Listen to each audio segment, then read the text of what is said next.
공동주택관리 종사자들을 위한 관리의 셰르파입니다. 자격제도의 강화가 취업전선의 지각에 변동을 일으켜요. 기술자격 선임제도가 바뀌잖아요. 소방안전관리, 전기안전관리, 기계안전관리, 통신안전관리가 다 이에 해당하는데 자격제도가 변하면 자격 선임자 퇴출이 발생해요. 2024년 3월경 관할 소방서에서 전화가 왔어요. 소방안전관리자가 다른 자격도 겸직하고 있는지를 물었어요. 제가 전기와 함께 겸직하고 있다고 실토하자 안 된다고 했어요. 현재는 계도 기간인데 당장 겸직 분리를 못하니까 앞으로 어떻게 할 것인지 서류를 제출하랬어요. 앞으로 2달 안에 전기안전관리자 선임을 바꾸거나 소방안전관리자 선임을 다른 직원으로 한다는 증빙을 제출해야 한대요. 다행히 그때 기존 주임이 소방 1급 시험에 응시한 상태여서 시험 응시표를 증빙으로 첨부하여 서류를 제출했어요. 저는 겸직 금지 문제를 어떻게 풀어야 할지 알아봤어요. 전기나 소방 자격증을 가진 직원이 없어서 저는 임시 전기 선임 대행을 알아봤는데 한 달에 100만 원을 준다고 해도 구하기 어렵다고 했어요. 이 문제를 회장에게 보고했더니 회장은 버럭 화를 냈어요. 이런 게 있었으면 왜 진작 보고하지 않았냐는 거였어요. 1년 전쯤 이미 겸직 금지가 공론화되어 있었지만 매번 이렇게 제도가 바뀔 때마다 미리 대비할 수는 없어요. 어차피 가트력 부과란 강제력이 생겨야 어쩔 수 없이 조치하잖아요.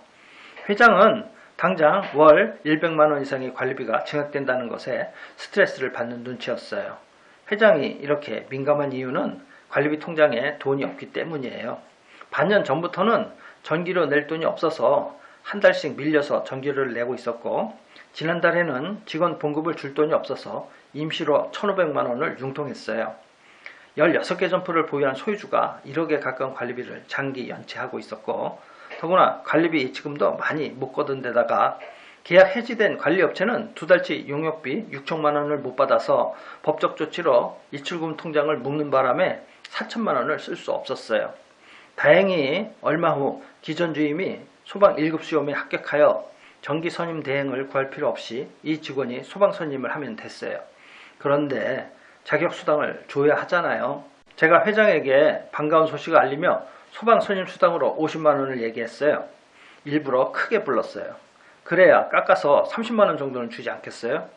이때까지도 저는 저에게 일이 생길 거라고는 예상하지 못했어요. 회장은 얼마 후 저에게 계약 종료를 통보하더라고요. 계약 종료를 보름 남겨놓고 뜬금없는 통보였어요.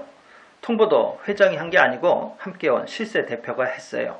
최소 한 달 전에는 알려줘야지 왜 보름 남겨놓고 말했을까요?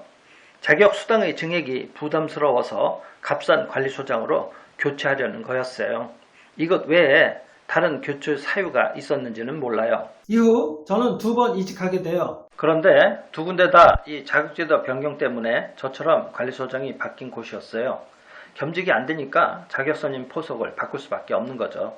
아파트 관리소장은 주택관리사만 선임하니까 해당 사항이 없는데 지산이나 상가에서 그런 거예요.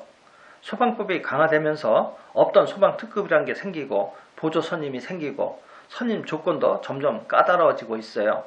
전기안전관리도 마찬가지예요.